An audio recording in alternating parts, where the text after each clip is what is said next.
Vamos lá então, pessoal, o enigma do sofrimento. Na verdade, hoje eu quero iniciar com você alguns diálogos no livro de Jó. Sabia que o livro de Jó é o livro que tem o hebraico mais complicado do Antigo Testamento? Nossa, é muito difícil. Eu estava conversando esses dias com um amigo, o professor Renato, que é professor de hebraico, e a gente estava conversando sobre isso. O Jó é um livro tão complexo no hebraico dele que São Jerônimo, quando estava traduzindo a Bíblia para o latim, diz que Jó era escorregadio como lama.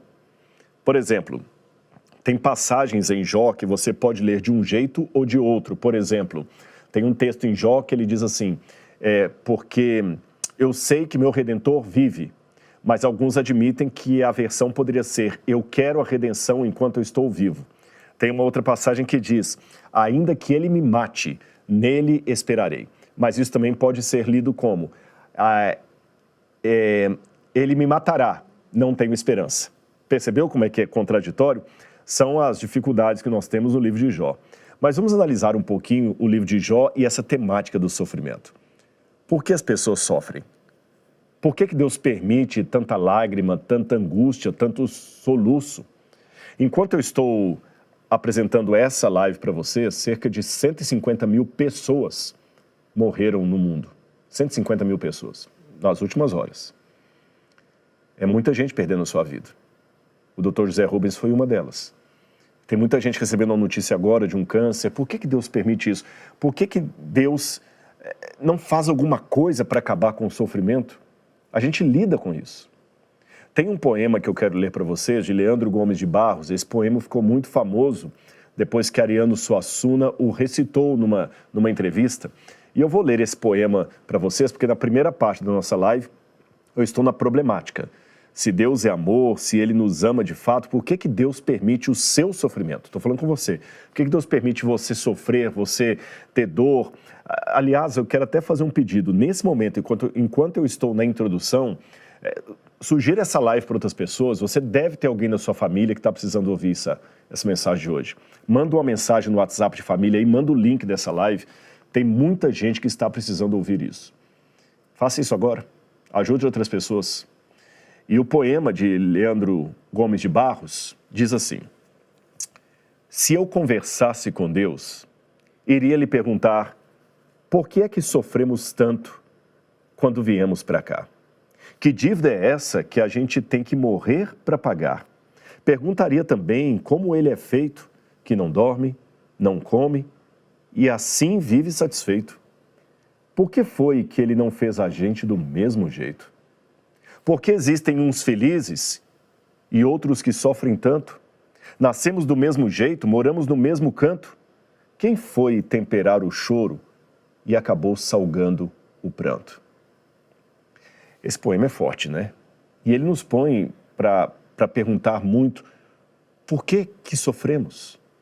Por que coisas ruins acontecem tanto com pessoas boas? Nós vivemos num mundo caótico, realmente, é fato. E você deve estar agora perguntando para si ou para o outro, por que tanta dor, tanto sofrimento?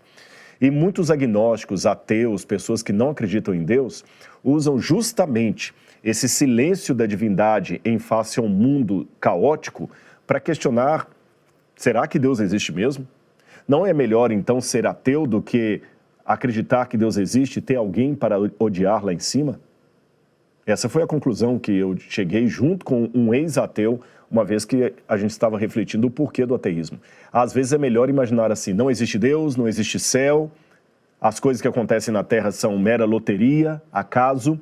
Então eu posso chorar, eu posso me angustiar, mas eu não tenho ninguém para protestar contra. Eu não tenho ninguém para colocar o dedo em riste e perguntar por que ele está fazendo isso comigo. Agora, se eu creio que Deus existe, aí eu tenho um problema, porque eu tenho alguém para odiar. Eu tenho alguém para questionar por que ele não me ajuda. A sensação de muitos agnósticos, ateus, incrédulos, eu vou explicar para vocês qual é. Imagine duas situações de orfandade. Na primeira orfandade você tem, e as duas crianças estão no orfanato, abandonadas, porque elas não têm mãe. Só que a primeira criança sem mãe, a mãe dela morreu em trabalho de parto. E ela não tinha pai.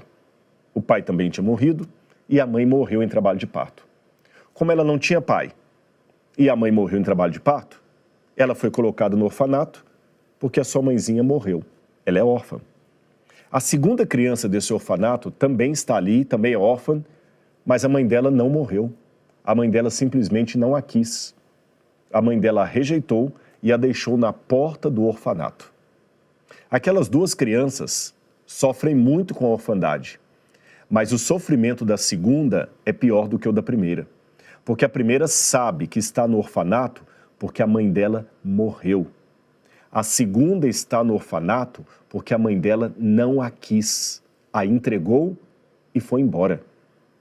Essa é a dor de muita gente que é ateia, agnóstica.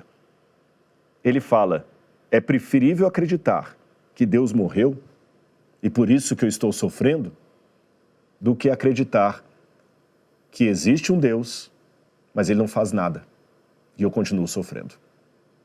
Essa orfandade de Deus é pior do que a primeira.